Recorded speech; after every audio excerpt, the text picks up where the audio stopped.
Saudar é o primeiro e aparentemente o mais banal gesto social. Quando duas pessoas conhecidas se encontram, seja onde for, saúdam-se mutuamente. Seja o simples fato de tirar o chapéu, seja de fazer uma reverência ou dirigir um discreto sorriso, há sempre uma manifestação social de regozijo. Na rua, dois homens podem restringir o saudar a um gesto de mão, um alô ou um bom dia. Se encontra uma senhora, deve-se tirar o chapéu, olhos fixos na senhora. Em alguns países, é a senhora quem deve saudar primeiro. Disse que isso é obrigatório para que a senhora fique no direito de cumprimentar ou não. A razão não é bastante convincente, porque, para tanto, basta que ela não olhe o homem que não deseja saudar ou por ele ser saudada. O homem ou a pessoa mais moça é quem cumprimenta em primeiro lugar. O que essa pessoa mais moça ou menos importante socialmente não deve fazer é parar para saudar. Esse privilégio cabe à senhora ou pessoa mais graduada.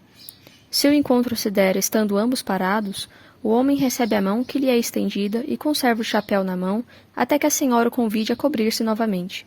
O tempo de duração do encontro fica a critério da pessoa mais importante. Se estiver frio e dois amigos se encontram enluvados, ambos retiram as luvas antes de dar as mãos. Sendo uma senhora, ela conserva as luvas ao encontrar-se com um amigo ou uma amiga. Os ingleses não se dão a mão com a generosidade dos povos latinos. Sempre que podem, evitam esse modo de proceder. O aperto de mão entre homens não deve ser tão frouxo que demonstre pouco interesse, nem tão vigoroso que provoque dor ou medo ao companheiro. Também não se deve sacudir as mãos dadas, abalando o físico de ambos. Num salão ou em um recinto fechado, geralmente o saudar é acompanhado do aperto de mão. Não é obrigatório, sobretudo quando alguém se aproxima de um grupo numeroso. Basta saudar com a cabeça. Se quiser, poderá apertar a mão de uma pessoa ou duas pessoas, às quais deve mais respeito. Aos demais, um cumprimento cordial. Os povos anglo-saxões raramente beijam a mão de uma senhora quando a encontram. Os latinos o fazem com profusão. É um hábito que voltou à tona nos últimos tempos, pois fora posto de lado durante muitos anos. O difícil não é saber quando se beija a mão de uma senhora, e sim quando não se deve ter este procedimento. E isso depende de ambas as partes. Há uma regra certa e intransigente. Em hipótese alguma deve-se beijar mão enluvada.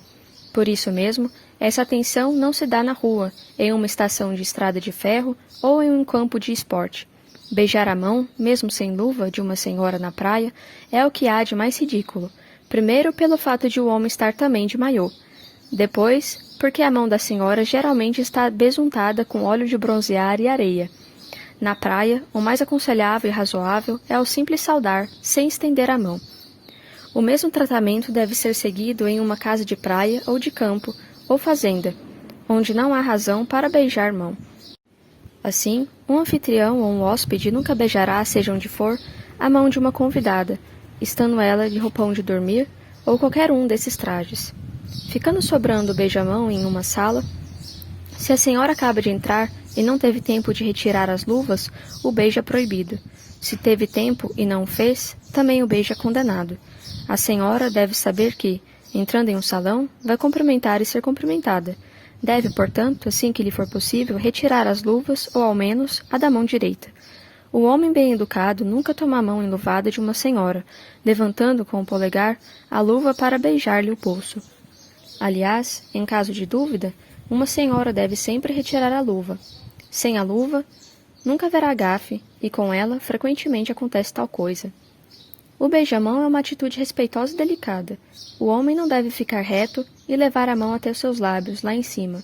Não deve também abaixar-se tanto que vá dar o beijo na mão da senhora em posição de descanso. O homem curva-se ligeiramente.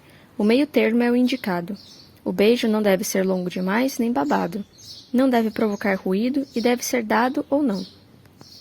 É errado levar a mão da senhora até os lábios e mantê-la a 2 ou 3 centímetros dos próprios lábios. Fica sendo sempre um gesto inacabado. Em um grupo de senhoras, o homem não é obrigado a beijar a mão de todas. Pode escolher as das senhoras mais velhas ou mesmo as mais íntimas. Nunca se beija a mão de uma moça solteira. Não se deve estender a mão a alguém no hospital, sobretudo ao doente, nem num restaurante, quando se está à mesa ou outra pessoa o está. Uma saudação com a cabeça, inclinando ligeiramente o corpo, é suficiente, mesmo que se chegue à mesa para conversar. Nesse caso, os homens da mesa levantam-se para cumprimentar, de longe, a senhora ou o senhor. Esta ou este deve pedir que todos voltem a sentar-se. Quando em um jantar uma senhora se levanta, todos os homens devem fazer o mesmo, repetindo o gesto quando ela regressar. Sendo o jantar grande, essa obrigação fica limitada aos vizinhos da direita e da esquerda. Uma senhora sentada nunca se levanta quando é saudada, a não ser em casos raros, quando se trata de um personagem ilustre, um sacerdote, uma senhora idosa ou altamente graduada. No caso de encontro entre homens, dá-se o inverso. Todos se levantam para serem cumprimentados pelo que chega. A exceção só é admitida quando a idade ou a posição social é muito marcante. Mesmo assim, o que não levanta desculpa-se alegremente. É recomendável saudar com cerimônia pessoas que moram ou trabalham no mesmo prédio e que se cruzam constantemente, bem como aos vizinhos, se são vistos sempre. Mas não há razão para efusões.